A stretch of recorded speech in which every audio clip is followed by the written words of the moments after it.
Spring's Culture Cast is brought to you by the Smokebrush Foundation for the Arts, by UCCS TheaterWorks production of Zorro, by Newspeak, by a generous grant from the B. Vradenberg Foundation, and by viewers like you. Thanks for your support. Check us out on Pikes Peak Library District, Channel 17, every night at 6 o'clock, and on KRCC 91.5 FM, Monday through Friday at 11:55 a.m. and 8 o'clock p.m.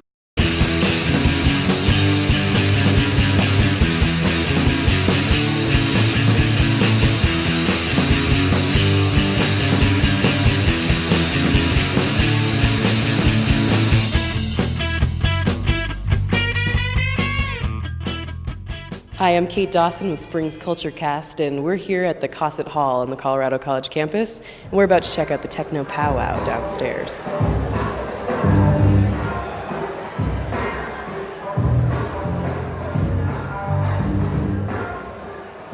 Why were you interested in bringing this particular group to Colorado College? Well, I've worked with Bentley Spang, the artist who is the creator of the Tekcno Powwow. I worked with him several years ago in Montana when I was a curator up there. And when he told me about his new project, the Tekcno Powwow, a few years ago, I thought it sounded like the coolest thing I could possibly think of. And how does it represent an interdisciplinary experience? Well, we're using various forms of art, video, performance art, and dance, to look at the idea of identity and how social, personal, political identities are constructed through performance and dance, how we communicate information about who we are and share that information with others through these various art forms, and how that happens in a formal way, maybe through a video piece or installation aspects, and how it happens in an informal way through dance and music and those kinds of social gatherings. And so Bentley's work is also being displayed in the Coburn Gallery. Could you talk about that exhibition? Yes. Right after the powwow, elements of this performance are going to go into Coburn Gallery as an installation piece. Some of the video elements from the powwow and also some of the regalia that Bentley will wear during this performance, plus some new pieces that he calls cyber skins. And those are regalia for native person for the 21st century. They incorporate traditional elements as well as high-tech objects, and really do function as a bridge between traditional culture and our 21st century wired culture.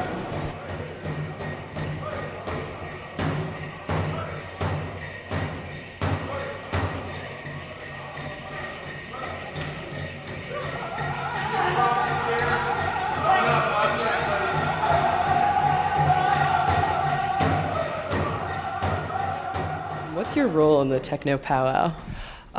We're here to do some b-boying or breakdancing. And we really want to show people that's a positive thing and that it is a culture. You know, it's not just a fad or something that's in style or something like that. It's always been around, and it's going real strong. And I think that Bentley Spang has had a great vision and idea to kind of put the Indian dancers and the b-boy culture together as two separate cultures that can ultimately, really, I mean, we can learn a lot from the Indian culture, like the way that they dance as well, and we can use it a lot in our dance. You know, it's a really diverse group is what I noticed when I first got here, but how do you identify yourself mostly within the group? Well, I guess, you know, I'm a visual artist, so as a member of a tribe, a nation, there's an expectation that every family should have an artist, you know, and if there's not an artist in the family, then there's something wrong with that family, you know, it's too bad about that family. So I see myself as kind of the family artist from my community. And so one of the things that I feel like I need to do is bring together, you know, people from my community and combine them with other communities, do a cross-cultural kind of exchanges, and kind of get to know each other as cultures, you know, whether it's the larger sort of society and smaller cultures within it or whatnot. But yeah, just as a person, kind of bringing groups together, you know, all around this thing called art, you know. So. And how did you choose the hip-hop culture and the techno culture versus some other form? Well, it's real similar to native culture in a lot of ways. Dance is real central to it. And also there's the beat, you know, there's this thing called the beat that is real similar in both. Both require a real strong beat. I went to a lot of raves and whatnot back in the early 90s, and I saw some similarities between the powwows that I grew up with and still go to and these raves. And so I got this feeling of, idea to kind of bring the two together. You know, I thought it just makes perfect sense to kind of compare the two. And hip hop and breakdance and that culture is very much an underground culture, and so is Native America. I mean, in a lot of respects, people don't know a lot about us. You know, there's hundreds of powwows that go on around the country, and people still don't really access them very often. And so we're kind of underground still. There's a sense of preservation as well as projecting into the future, and obviously you see your role as a. Can you talk about your stage persona in the sense of projecting this into the future? Yeah, well, you never hear Indian and future in the same sentence. You know, usually we're focused. Our existence in the 1800s is mostly focused on, and so being able to show people that we've always been innovative, we've always been progressive, we're a living culture. That's how a living culture stays a living culture, is to be progressive, to honor your past, to preserve parts of it, but to be ready to move forward, is really important. So, and in my work, I try to express that. I'm really doing the same thing my relatives in the past were doing, which is grabbing what was at hand material-wise and medium-wise, and expressing their experience in that moment. So I'm doing the very same thing, same spirit of creating, just different materials.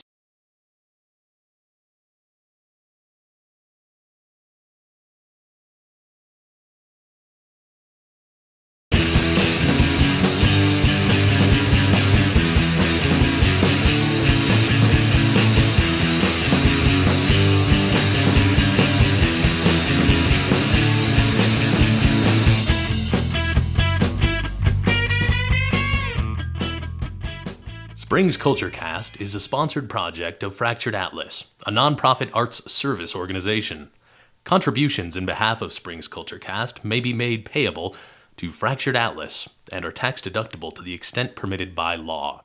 Please visit springsculturecast.com to find out how you can make a quick and easy donation that will help keep this program on the air.